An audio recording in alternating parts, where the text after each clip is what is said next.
Get your dirty black hands off him, you animal! Dr. Richard Sterling's face contorted with pure hatred as he towered over Grace Williams. She knelt beside unconscious CEO Michael Davis, her skilled fingers finding the rapid pulse that screamed sepsis. Hospital staff formed a circle, phones capturing every humiliating second. "Look at this," Sterling announced to his audience. "The monkey thinks she's playing doctor." He grabbed Grace's wrist, yanking her away from Michael like she was infected. "You people belong in the basement, not touching white patients." His designer shoes stepped on her leather medical notebook, grinding 20 years of expertise into the marble floor. Grace's voice stayed steady despite the storm. "Doctor, he needs immediate blood cultures. The petechial rash indicates—" "Shut up!" Sterling's spit landed on her cheek. "Your ghetto voodoo killed enough people already. Security!" As white-gloved hands dragged her away, Grace locked eyes with Sterling. "When he dies in 2 hours, remember, I could have saved him."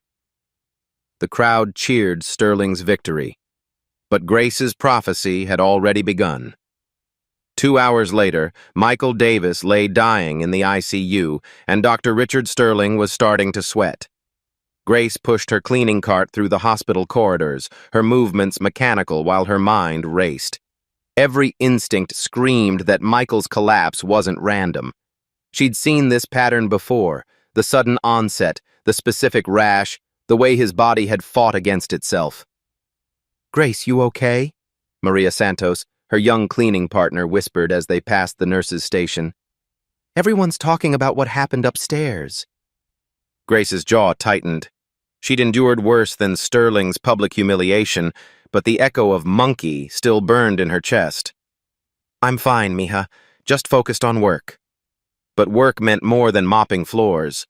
Grace's leather notebook emerged from her uniform pocket, cracked and worn from years of secret documentation. Inside, meticulous handwriting recorded everything the medical staff missed: patient behaviors, environmental changes, infection patterns that only someone who cleaned every room could see. Room 302. Mrs. Henderson, post-surgical, complained of nausea yesterday. Grace had noted the unusual metallic smell in her room. Room 318. Mr. Patel, cardiac patient, skin looked ashen this morning. His IV site showed early signs of inflammation. Room 325. Jennifer Walsh, pneumonia recovery, mentioned feeling off during Grace's midnight cleaning round. 3 patients, 3 different floors, all showing subtle signs that the medical charts missed. Grace's pen moved across the page as she walked, connecting dots that no one else could see. The timeline was clear. All symptoms started after the new ventilation system came online last week. She'd watched the installation crew work, noted how they'd rushed the job, cutting corners to meet the hospital's aggressive deadline. "Excuse me." Dr. Jennifer Park, a young resident, caught Grace near the elevator. Unlike the other doctors, Park had always treated Grace with respect. "I wanted to thank you for what you tried to do for Mr. Davis earlier." Grace studied the young woman's face. Park looked exhausted, overwhelmed by the sudden influx of mysterious cases flooding the emergency room. "Dr. Park, can I ask you something?" Grace kept her voice low. "Have you noticed any patterns in the recent admissions? Similar symptoms, maybe unusual presentations?" Park's eyes sharpened. "Actually, yes. We've had several patients with atypical infections. Dr. Sterling thinks it's just seasonal variants, but—" She paused, glancing around. "Why do you ask?" Grace opened her notebook, showing Park the careful observations she'd recorded. The young doctor's eyes widened as she read entries that painted a clearer picture than any medical chart. "This is incredible documentation," Park whispered. "You've tracked environmental factors, patient behaviors, timing. How did you—" 20 years of watching," Grace said simply. "When you're invisible, you see everything." Park studied the timeline Grace had created. "These patients all share the same air circulation system, the new ventilation network that connects the East Wing to the executive floors. Which means whatever infected Mr. Davis is spreading," Grace confirmed. And if I'm right about the source, we have maybe 6 hours before it becomes an outbreak. Dr. Park's hands trembled as she closed the notebook. Grace, I need to tell Dr. Sterling about this immediately. He won't listen to you if it comes from me. Then I won't mention you. I'll present it as my own observations. Grace shook her head. That's not how this works, Doctor. The truth has a way of coming out, and when it does, you don't want to be caught in a lie. Before Park could respond, Sterling's voice boomed across the nurse's station. Dr. Park, where's that culture report on Davis? Park shot Grace an apologetic look and hurried away, leaving Grace alone with her notebook and a growing sense of dread. She continued her rounds, but now every room told a story of impending crisis. The ventilation system hummed overhead, circulating more than just air. In the executive wing, she passed Michael's office where everything had started. The cleaning supplies Sterling had accused her of contaminating the scene sat exactly where she'd left them, untouched, proving his accusation false. But proof meant nothing when the messenger was a black woman with a mop. Grace made her way to the basement maintenance area, a place where the hospital's elite never ventured. Here, among the pipes and machinery that kept St. Catherine's running, she found the ventilation intake valve for the east wing. Her trained eye spotted what the installation crew had missed, a loose seal that allowed moisture to accumulate, creating the perfect breeding ground for bacteria. She documented everything with her phone, then made careful notes in her notebook. The evidence was overwhelming, but getting anyone to listen would require a miracle. Her radio crackled to life. All cleaning staff went to the ICU immediately. We need a deep sanitation protocol. Grace's heart sank. It was starting. She arrived at the ICU to find chaos. 3 more patients had developed symptoms identical to Michael's. Dr. Sterling moved between rooms like a general commanding troops, barking orders that addressed symptoms but ignored the source. Broad-spectrum antibiotics for everyone, Sterling commanded.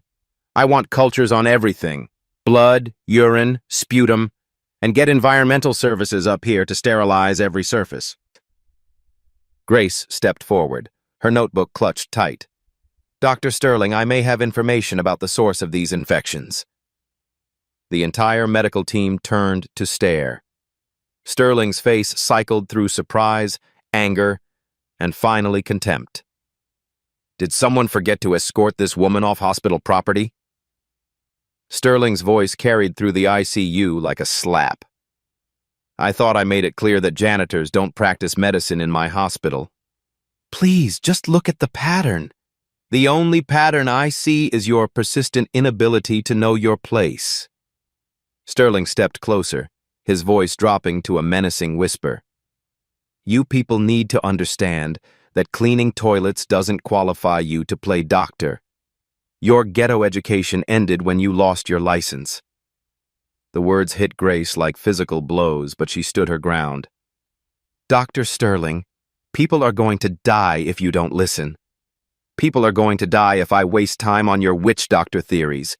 Sterling turned to security. Remove her. If she comes near any patient area again, call the police. As security approached, Grace opened her notebook one last time. The ventilation system, Dr. Sterling. Check the intake valve in the basement. You'll find your source there. But Sterling had already turned away, dismissing her words like everything else about her existence. Grace allowed herself to be escorted out, but her mind was already forming a plan. If Sterling wouldn't listen through normal channels, she'd have to find another way. Because in 6 hours, his pride would cost lives, and Grace Williams had sworn an oath long ago to first do no harm. Even if it meant saving the man who'd just called her subhuman. Grace Williams had spent 30 years learning when to fight and when to survive.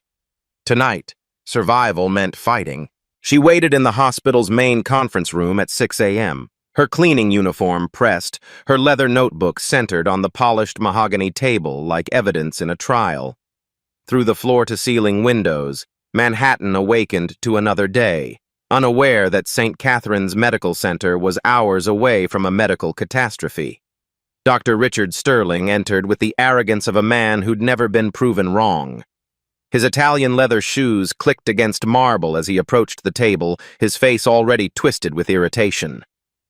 "You have exactly 5 minutes to explain why you're sitting in my conference room instead of mopping floors," Sterling said, remaining standing to assert dominance. "Then security will remove you permanently." Grace looked up at him with calm eyes that had seen too much to be intimidated by anything he could dish out. "Dr. Sterling, I have 5 conditions before I share what I've discovered." Sterling's laugh was sharp and ugly. "Conditions? You're a janitor, Grace. You don't make conditions. You follow orders." "First condition," Grace continued, her voice steady as steel. "You will listen to my complete assessment without interruption. Second condition. You will treat me as a medical professional during this conversation. Third condition. You will investigate my findings with the same rigor you'd give any doctor's report." Sterling's face flushed red. "Are you out of your mind? You lost your license because you nearly killed a patient with your incompetence. What makes you think—" Grace's hand moved to her notebook, and something in her posture made Sterling stop mid-sentence. For the first time, he noticed how she sat. Not like a frightened cleaning lady, but like someone who'd commanded respect in rooms just like this one. "Fourth condition," Grace said, her voice cutting through his bluster like a scalpel. "If I'm right about what's happening in this hospital, you will acknowledge your error publicly. Fifth condition, you will ensure that no other staff member is ever dismissed for sharing medical concerns, regardless of their position or skin color." Sterling leaned forward, his hands pressed flat on the table. "Listen carefully, you arrogant Dr. Sterling." Grace's voice carried an authority that made him pause. "We have a healthcare-associated infection outbreak beginning in this hospital. Michael Davis was patient 0, and 7 more patients have developed symptoms in the past 6 hours. If you don't listen to what I have to say, we'll have 24 confirmed cases by noon, and some of them will die." The confidence in her voice, the precision of her language, the way she handled medical terminology like someone who'd spent decades in the field, it all combined to create a moment of doubt in Sterling's mind. "That's impossible," he said, but his voice lacked its earlier conviction. "We've run every test, checked every protocol." Grace opened her notebook and slid it across the table. Sterling hesitated, then reluctantly looked down at pages filled with meticulous observations, charts, and medical notations that demonstrated a level of clinical thinking he hadn't expected. "Room 302, Mrs. Henderson. Complaint of metallic taste on Tuesday which you attributed to her medication. But look at the timing. It correlates with the new ventilation system activation. Room 318, Mr. Patel. Skin discoloration you dismissed as post-surgical bruising. But combined with his elevated temperature and the environmental timeline—" Sterling found himself actually reading Grace's entries, his medical training forcing him to recognize the quality of her observations. Her handwriting was precise, her documentation thorough, her analysis methodical. "This is comprehensive," Sterling admitted grudgingly. "But how could you possibly correlate these seemingly unrelated—" "Because I clean every room, Dr. Sterling. I see every patient, every day. I notice changes that busy doctors miss because you're focused on charts and test results instead of actually observing your patients." Grace stood and moved to the window, looking out at the city. "Yesterday morning, I documented unusual bacterial growth patterns in rooms connected to the new East Wing ventilation system. Yesterday afternoon, I discovered moisture accumulation at the intake valve in the basement, a perfect breeding ground for Legionella bacteria." Sterling's head snapped up. "Legionella?" "The incubation period matches the timeline perfectly. The symptoms fit the pattern, and the distribution follows the ventilation map exactly." Grace turned back to face him. "I've been tracking this for 3 days, Dr. Sterling. While you've been treating symptoms, I've been identifying the source." "That's—" Sterling started to object, then stopped as his phone buzzed with an urgent text. He read it, and his face went pale. 2 more patients just developed respiratory symptoms," he whispered. Grace nodded grimly. "The count is now 9. In 2 hours, it'll be 15. By tonight, if we don't shut down the contaminated system and start targeted treatment, you'll have a full-scale Legionnaire's disease outbreak." Sterling sank into his chair, the weight of the situation finally hitting him. Why should I trust you? After what happened with your license?" For the first time, Grace's composure cracked slightly. "Because, Dr. Sterling, I've spent every day of the last 2 years proving that losing my license didn't make me forget how to save lives. That wealthy family destroyed my career with their false accusations, but they couldn't take away my knowledge or my commitment to patients." She moved back to the table, placing her hands flat on its surface. "I could have let Michael Davis die last night. I could have watched this outbreak spread without saying a word. I could have let your arrogance and racism cost lives while I stayed safely in my place. But you didn't. No, I didn't. Because while you see a black janitor who should know her place, I see patients who deserve to live. And that matters more than your opinion of me." Sterling stared at the notebook, then at Grace, then at his phone, which buzzed again with another urgent update. "Environmental Services just reported finding standing water in the ventilation intake," he read aloud. They're recommending immediate system shutdown and bacterial testing."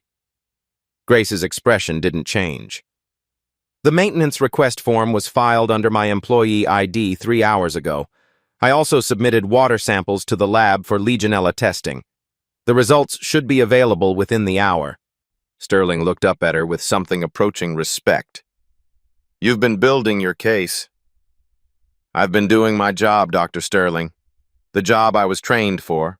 The job I've never stopped doing, even when people like you decided I wasn't worthy of it." Sterling's phone rang.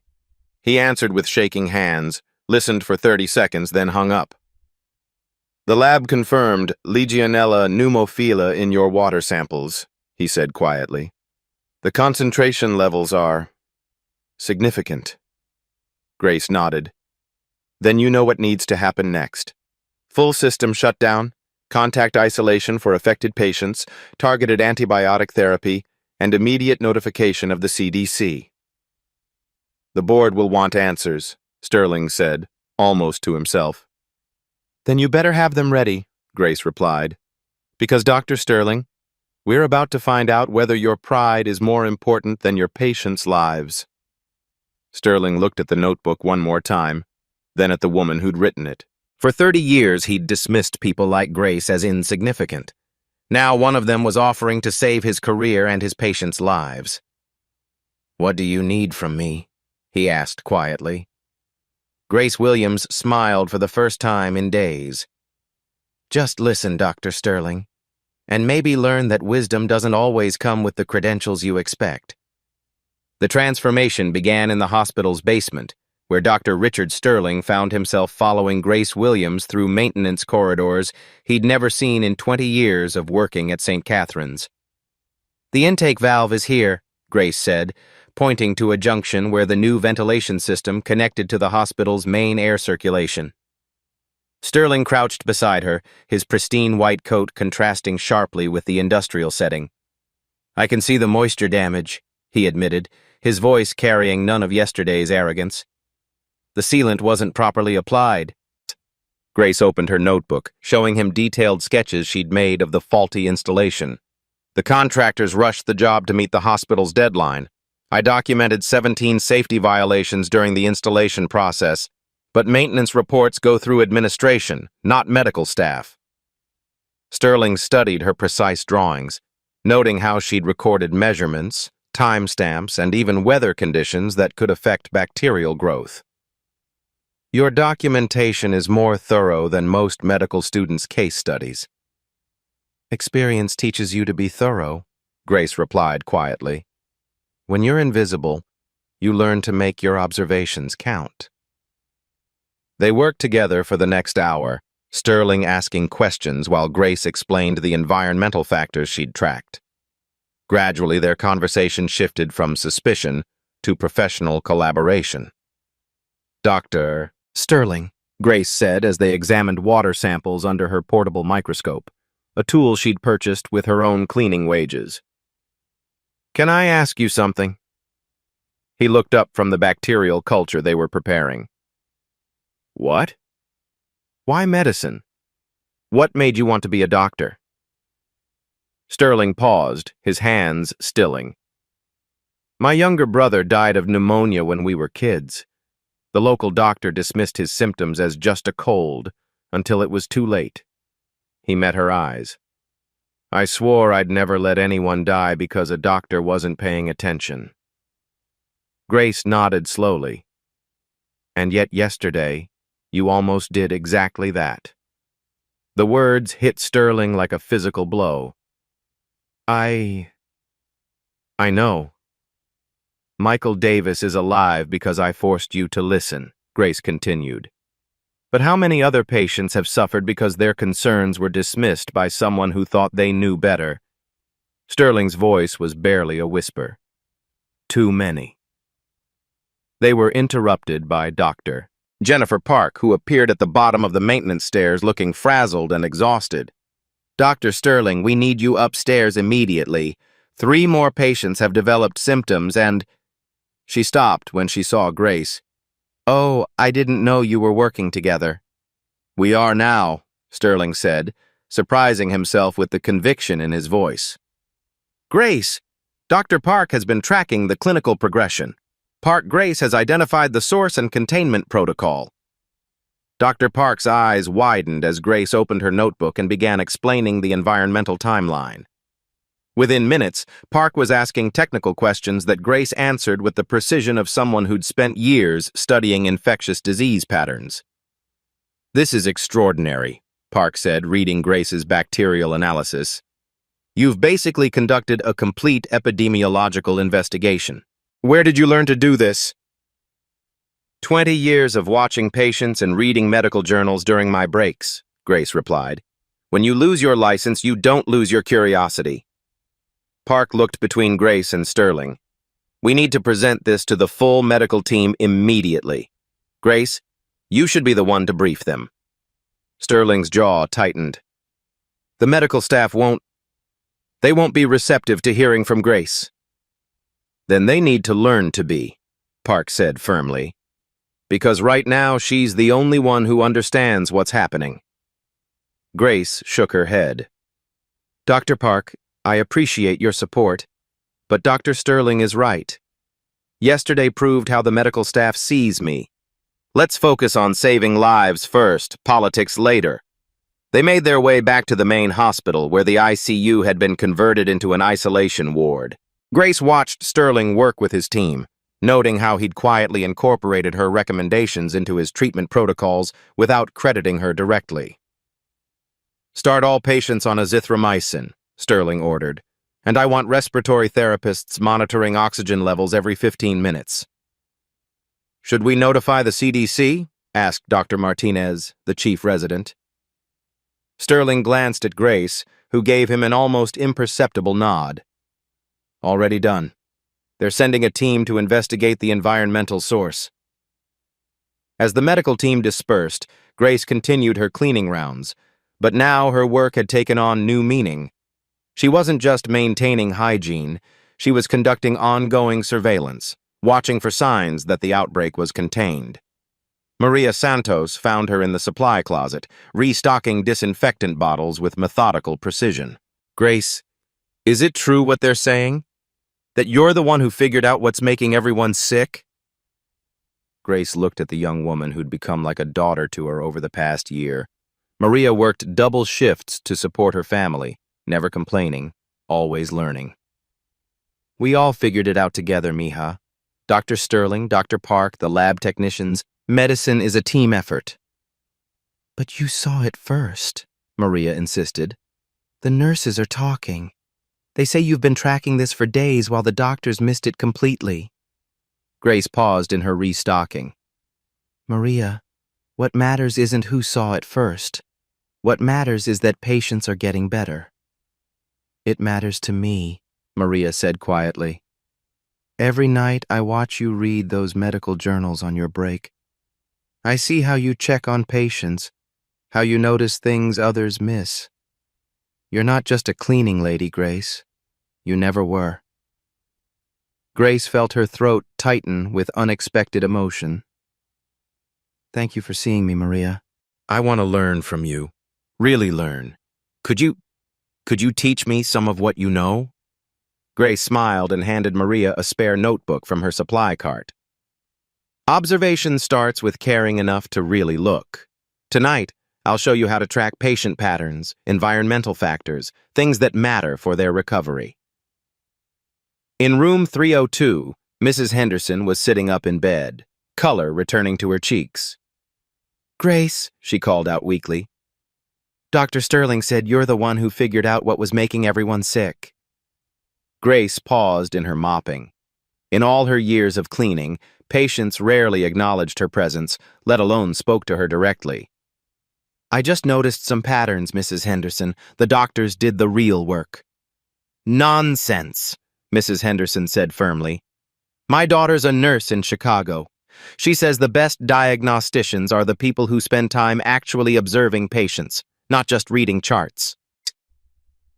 For the first time in years, Grace felt a spark of the pride she'd once taken in her medical work.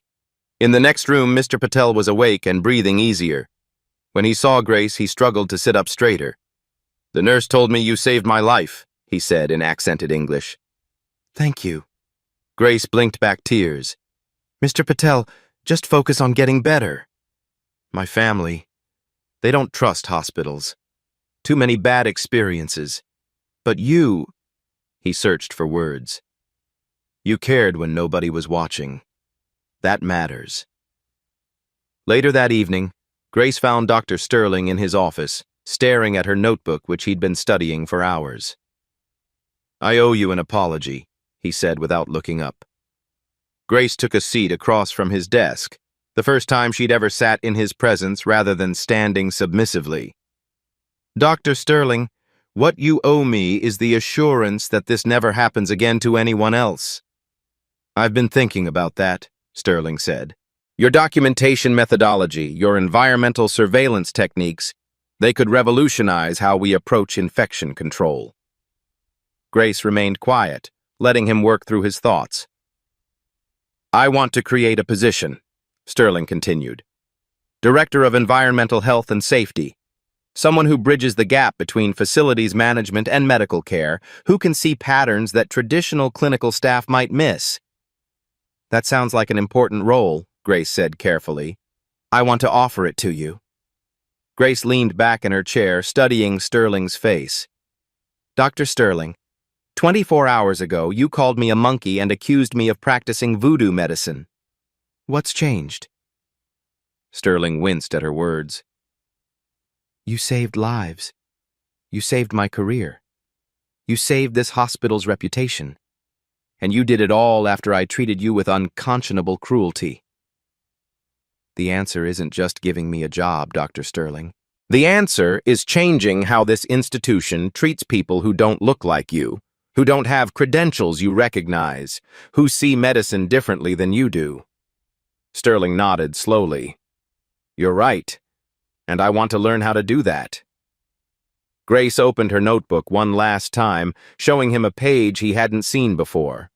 It contained a list of innovations she'd developed over the years: infection prevention strategies, patient comfort techniques, environmental modifications that improved outcomes.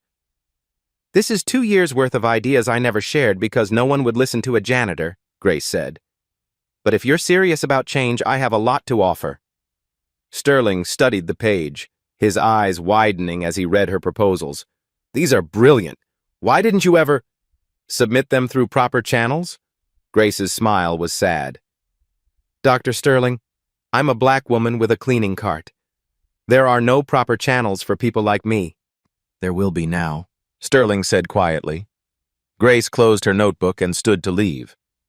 We'll see, Dr. Sterling. Tomorrow, when the crisis is over and the cameras are gone, we'll see if you remember this conversation. As she reached the door, Sterling called out, Grace?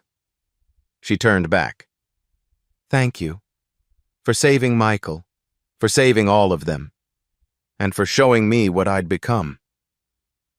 Grace nodded once, then disappeared into the hallway, leaving Sterling alone with the weight of everything he'd almost lost through his own prejudice and pride.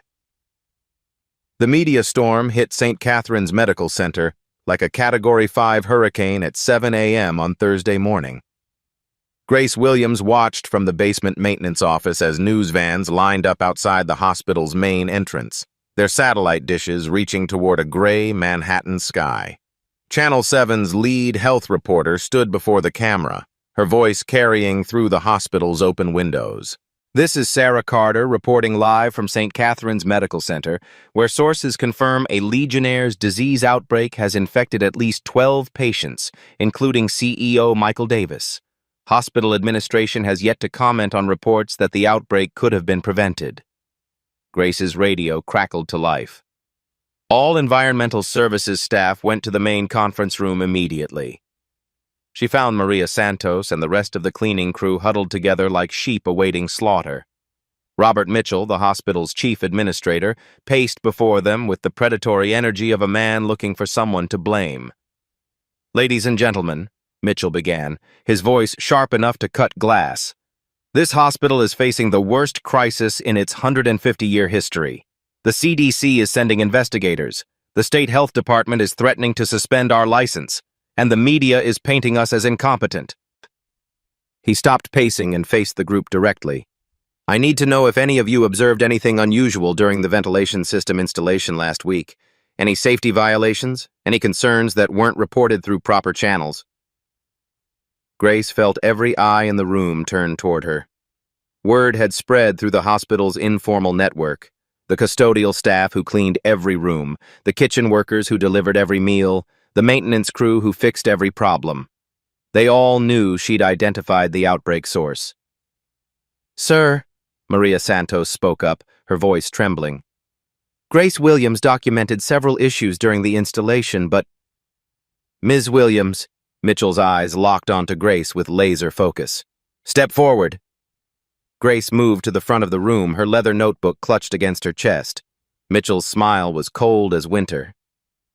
"I understand you've been playing epidemiologist, Ms. Williams, conducting unauthorized investigations, making medical recommendations without proper credentials." Mitchell's voice carried through the room like a death sentence. "Do you have any idea what you've done?" "I've helped contain a potentially deadly outbreak," Grace replied quietly. "You've opened this hospital to massive liability," Mitchell exploded.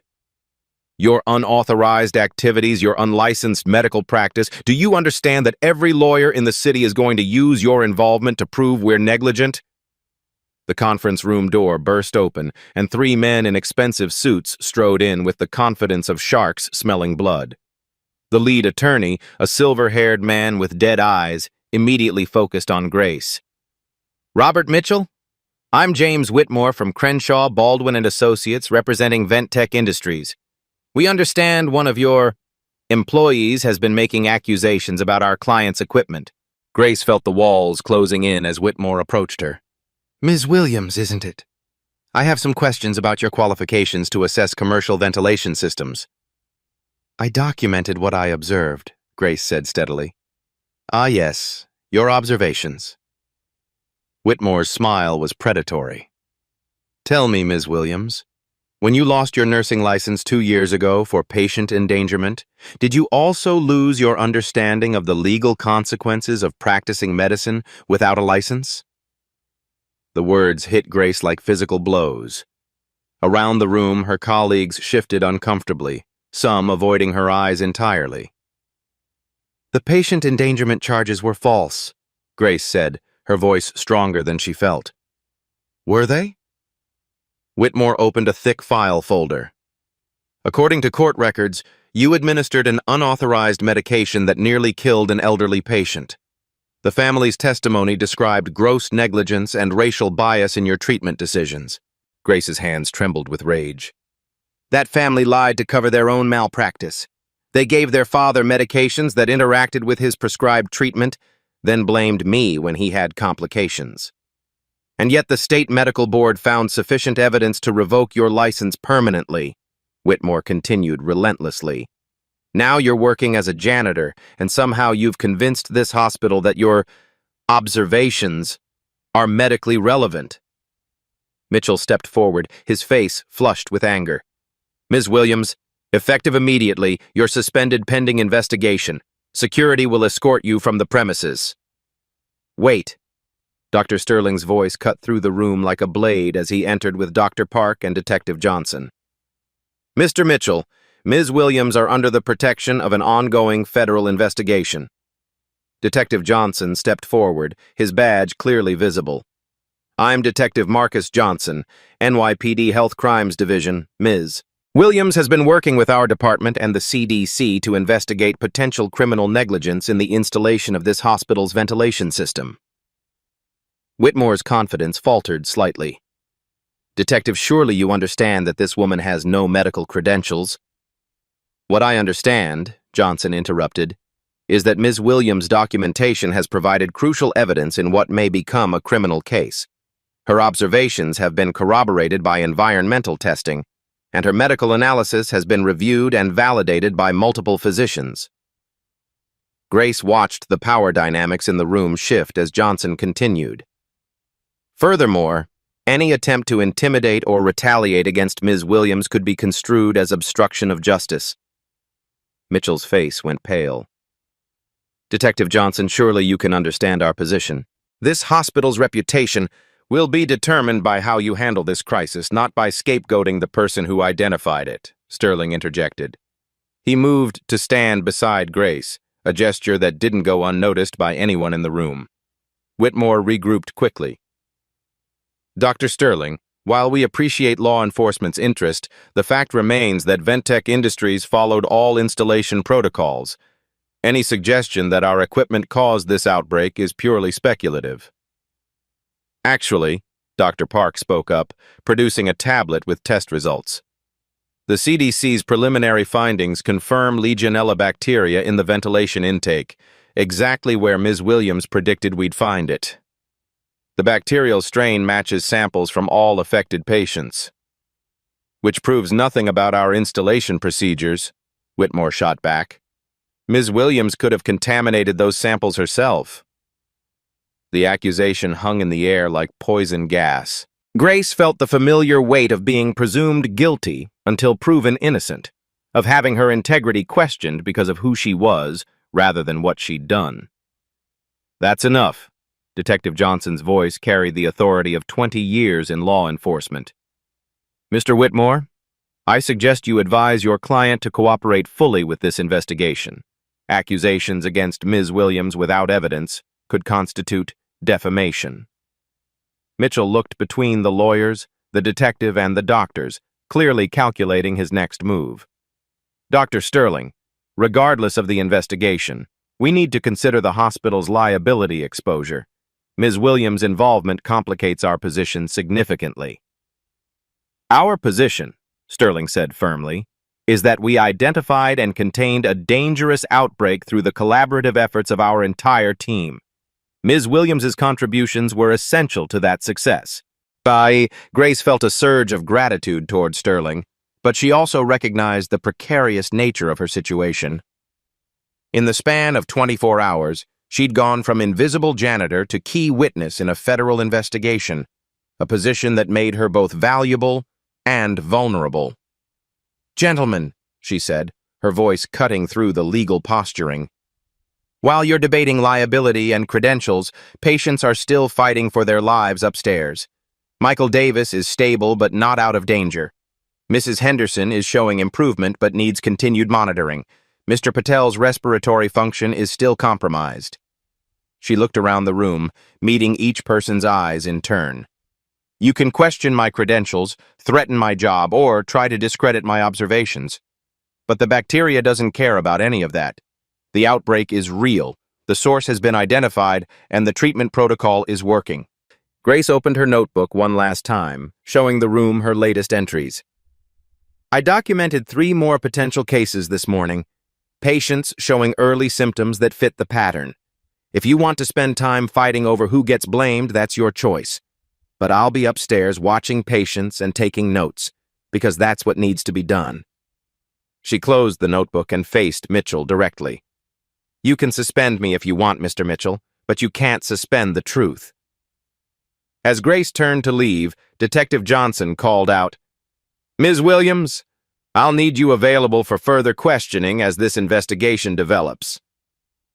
"I'll be here," Grace replied, "taking care of patients. It's what I do." The room fell silent as she walked out, leaving behind a group of powerful people forced to confront the uncomfortable reality that their hospital's reputation now rested in the hands of a black woman with a mop and a notebook. Outside the conference room, Grace could hear Mitchell's voice rising in frustration, Whitmore's legal threats, and Sterling's measured responses. But her mind was already upstairs with the patients who needed someone to watch over them while the lawyers argued about liability. She had work to do. The emergency press conference was scheduled for 2 p.m. in St. Catherine's main auditorium, but by noon the hospital was under siege. Grace Williams stood at the window of Michael Davis's recovery room, watching news crews multiply outside like bacteria in a petri dish. CNN, NBC, Fox News, and local stations had all converged on the medical center, turning the parking lot into a maze of satellite trucks and camera equipment. "Grace," Michael's voice was weak but clear. He'd regained consciousness that morning, though his recovery would take weeks. "I need to tell you something." She turned from the window, noting that his color had improved significantly since Dr. Sterling had implemented her treatment protocol. "You should rest, Mr. Davis. The antibiotics are working, but your body needs time to heal." "No, listen to me." Michael struggled to sit up straighter in his hospital bed. "I remember what happened that night. I remember you trying to help me, and I remember Sterling's response." Grace's expression remained neutral. "That's in the past now." "It's not in the past," Michael said firmly. "Because in 30 minutes, I'm going to address the media about this outbreak, and I want you there with me." "Mr. Davis, I appreciate the sentiment, but that's not a good idea. Mr. Mitchell has made it clear that my presence complicates the hospital's legal position." Michael's eyes flashed with anger. "Mitchell works for me, not the other way around. And right now, I'm more concerned with telling the truth than protecting our legal position." Before Grace could respond, Dr. Sterling entered the room with Dr. Park and Detective Johnson. Sterling's face was grim. "Grace, we need to talk. The legal team is pushing hard for you to be excluded from the press conference.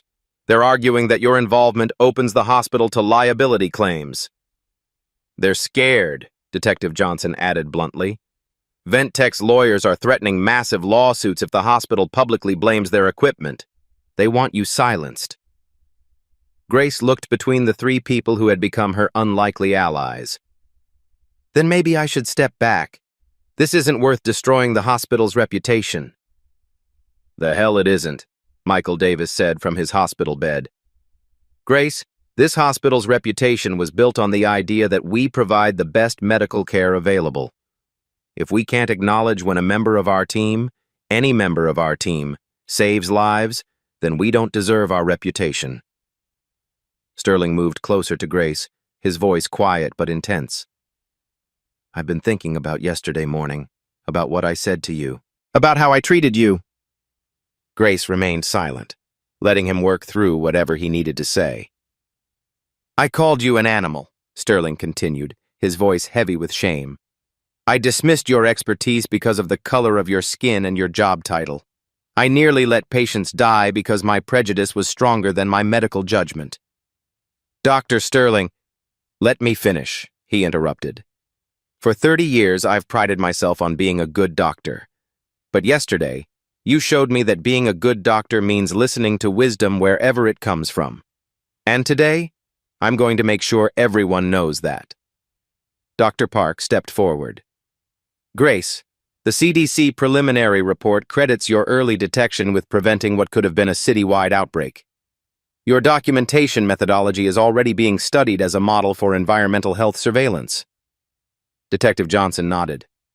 "And my investigation has cleared you of any wrongdoing. In fact, your cooperation has been exemplary throughout this entire process."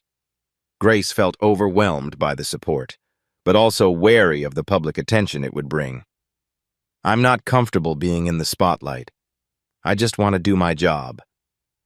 Your job is about to change, Michael said from his bed. Grace, I'm offering you the position of Director of Patient Safety and Quality Care, effective immediately. Full medical staff privileges, department budget, and the authority to implement hospital-wide safety protocols. Grace stared at him in shock. Mr. Davis, I don't have a medical license. You don't need one for this position. You need exactly what you have, the ability to see patterns, to observe what others miss, and to advocate for patients regardless of the obstacles. Sterling looked at his watch. Grace, we need to make a decision. The press conference starts in 15 minutes, and I want you on that stage with us. Grace closed her eyes, feeling the weight of the moment. 2 days ago, she'd been invisible. Now she was being asked to step into the brightest spotlight imaginable. If I do this, she said quietly, there's no going back. The lawyers will come after me harder. The media will dig into my past. Every mistake I've ever made will be scrutinized.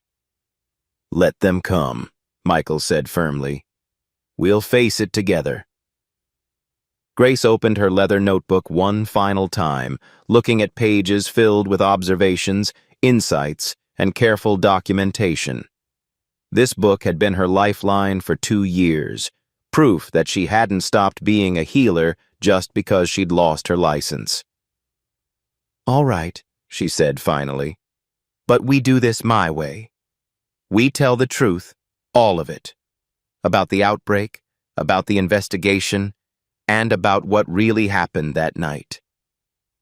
20 minutes later, Grace found herself standing behind a podium in St. Catherine's main auditorium facing a sea of cameras and reporters. Dr. Sterling stood to her right, Michael Davis to her left in a wheelchair, still weak but determined to be present.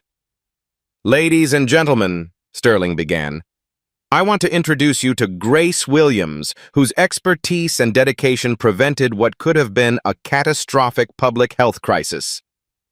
The room buzzed with activity as cameras focused on Grace. She could see Robert Mitchell in the back of the room, his face pale with anxiety. Ventec's lawyers sat in the front row, ready to pounce on any statement they could use against the hospital. Grace stepped to the microphone, her notebook open in her hands. For 30 years, I've watched this hospital from every angle, as a nurse, as a patient advocate, and for the last 2 years, as the woman who cleaned up after everyone else. I've seen medicine at its best and worst. Her voice was steady, carrying the authority of someone who'd earned the right to speak. I lost my nursing license 2 years ago because a wealthy family needed someone to blame for their own mistakes. The system believed them instead of me, not because of the evidence, but because of who I was and who they were. Grace could see reporters frantically taking notes, sensing the human drama beneath the medical story. But losing my license didn't make me forget how to observe patients. It didn't stop me from caring when someone was in pain. And it didn't prevent me from recognizing the signs of an outbreak that could have killed dozens of people. She held up her notebook, the same one that had documented every crucial detail of the crisis.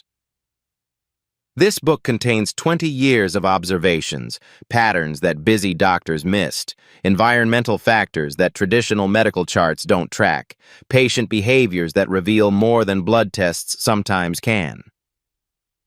Grace looked directly into the main camera, speaking to the millions of people who would see this broadcast. I didn't stop being a healer when I started carrying a mop. Medicine isn't just about degrees and titles. It's about seeing people, really seeing them, and caring enough to act when they need help. The room was completely silent now, every person hanging on her words. 3 days ago, Dr. Sterling called me an animal and dismissed my observations as worthless. Yesterday, those same observations helped save his career and this hospital's patients. The difference wasn't in my knowledge or my qualifications. The difference was in whether someone was willing to listen. Grace closed her notebook and looked around the auditorium. This outbreak started because corners were cut and safety protocols were ignored. It was contained because people worked together, regardless of their job titles or credentials. The lesson here isn't about medical expertise. It's about human dignity and the value of every person's contribution. She paused, letting her words sink in. I'm Grace Williams. I'm 52 years old. I'm black. I clean floors for a living, and I just helped save this hospital. If that makes you uncomfortable, then maybe you need to examine why. The auditorium erupted in questions, but Grace stepped back from the microphone. Dr. Sterling moved forward to handle the medical details, while Michael Davis addressed the administrative response. As cameras flashed and reporters shouted questions, Grace Williams stood quietly beside the podium, her notebook clutched in her hands. For the first time in 2 years, she wasn't invisible. And the world was finally listening. 6 months later, Grace Williams stood in her new office on the 5th floor of St. Catherine's Medical Center, watching the morning sun paint Manhattan's skyline in shades of gold and amber. The nameplate on her door read, Grace Williams, RN, Director of Patient Safety and Quality Care, a title that had once seemed impossible, but now felt as natural as breathing. Her leather notebook sat open on her mahogany desk, but it was no longer the secret documentation of a dismissed cleaning lady. Now it was the foundation of the Grace Protocols, a revolutionary approach to patient safety that had been adopted by hospitals across the country.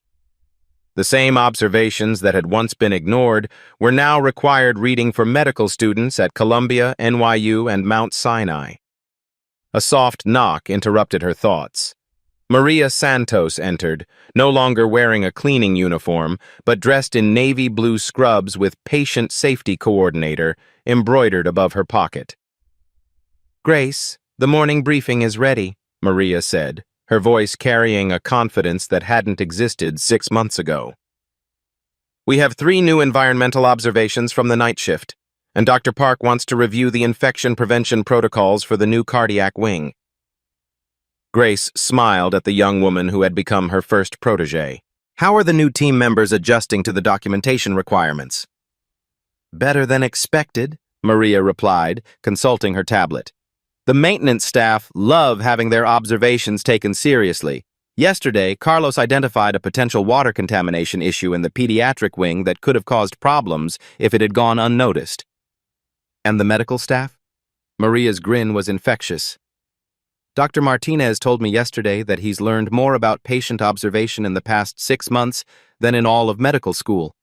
He said having environmental health coordinators working alongside clinical staff has revolutionized how they think about patient care.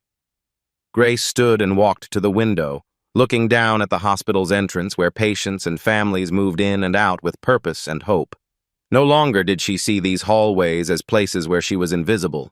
Now she saw them as her domain, a place where every voice mattered, where every observation could save a life. Grace? Maria's voice carried a note of excitement. Dr. Sterling wants to see you in conference room A. He says it's important. Grace made her way through corridors that had once been scenes of humiliation, but were now filled with colleagues who greeted her by name, who sought her input, who respected her expertise. The transformation hadn't been easy. There had been resistance from some board members, skepticism from physicians set in their ways, and ongoing legal battles with vent tech industries. But truth had a way of winning when people were brave enough to speak it. She entered conference room A to find Dr. Sterling waiting with Dr. Park, Detective Johnson, and a woman she didn't recognize, an elegant African-American woman in her 60s wearing a perfectly tailored suit. Grace, Sterling said, rising as she entered, I'd like you to meet Dr.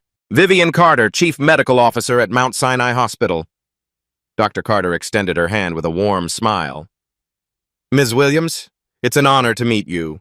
Your work here has created quite a stir in the medical community. Grace accepted the handshake, noting the firm grip and direct eye contact that spoke of a woman accustomed to commanding respect in rooms full of powerful men. Dr. Carter has a proposal for you, Sterling continued. But first, I wanted to share some news. He opened a folder on the conference table, revealing official-looking documents. The New York State Board of Medical Licensing has completed their review of your case from 2 years ago. Based on new evidence and testimony from the investigation, they've officially overturned the decision to revoke your nursing license. Grace felt the room spin slightly. They're reinstating my license? With a formal apology, Dr. Park added, her voice filled with satisfaction. The board found that the original hearing was biased and that the evidence against you was fabricated. You're officially a registered nurse again, Grace. Detective Johnson spoke up from his corner of the room. The criminal investigation into the family that accused you has resulted in charges of fraud and perjury. Justice has a way of catching up with people who think they're untouchable. Grace sank into a chair, overwhelmed by the magnitude of what she was hearing. After 2 years of carrying the shame of a false accusation, her professional reputation was finally restored. There's more, Dr. Carter said gently. Grace, Mount Sinai wants to offer you the position of Chief Director of Environmental Health and Patient Safety for our entire hospital system. It would involve overseeing patient safety protocols at 12 hospitals across New York and New Jersey. Grace looked around the room at faces that had become dear to her. Sterling, who had transformed from antagonist to champion. Park, who had never stopped believing in her. Johnson, who had ensured justice was served. And through the window, she could see Maria coordinating with the environmental health team Grace had built from the ground up. It's an incredible opportunity, Grace said carefully. But I need to ask, why now? 6 months ago, I was mopping floors and being called an animal. What's changed? Dr. Carter leaned forward, her expression serious. What's changed, Grace, is that the medical community has finally acknowledged what you've always known, that healing requires listening to wisdom wherever it comes from. Your protocols have prevented outbreaks at 4 different hospitals in the past 6 months. Your documentation methods have been adopted by the CDC as a national standard. She paused, gathering her thoughts. But more than that, you've shown us that expertise doesn't always come with the credentials we expect. You've proven that someone who's been dismissed and marginalized can still change an entire industry. Grace stood and walked to the window again, looking down at the hospital entrance where her journey had begun 6 months ago. She thought about Michael Davis, who had recovered fully and become one of her strongest advocates. She thought about Mrs. Henderson and Mr. Patel and all the other patients whose lives had been saved because someone finally listened. Dr. Carter, Grace said, turning back to face the room. Your offer is generous, and I'm honored by your confidence in my work. But I need to decline. The room fell silent. My work here isn't finished, Grace continued. We've built something special at St. Catherine's, a culture where every person's observations matter, where patient safety comes before institutional politics, where dignity isn't determined by job titles. She looked at Sterling, who was watching her with something approaching paternal pride. Dr. Sterling offered me something more valuable than any position at another hospital. He offered me the chance to change the place that once tried to destroy me, to transform an institution from the inside out. Grace picked up her leather notebook from the conference table, running her fingers over its worn cover.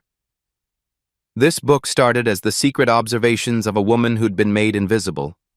Now it's the foundation of protocols that are saving lives across the country. But the real transformation isn't in the protocols, it's in the people. She looked around the room at faces that reflected respect, admiration, and something deeper, the recognition of shared humanity. 6 months ago, this hospital was a place where people like me were dismissed, ignored, treated as less than human. Today, it's a place where every voice matters, where a maintenance worker's observation carries the same weight as a department head's opinion, where patients are seen as whole human beings, not just collections of symptoms.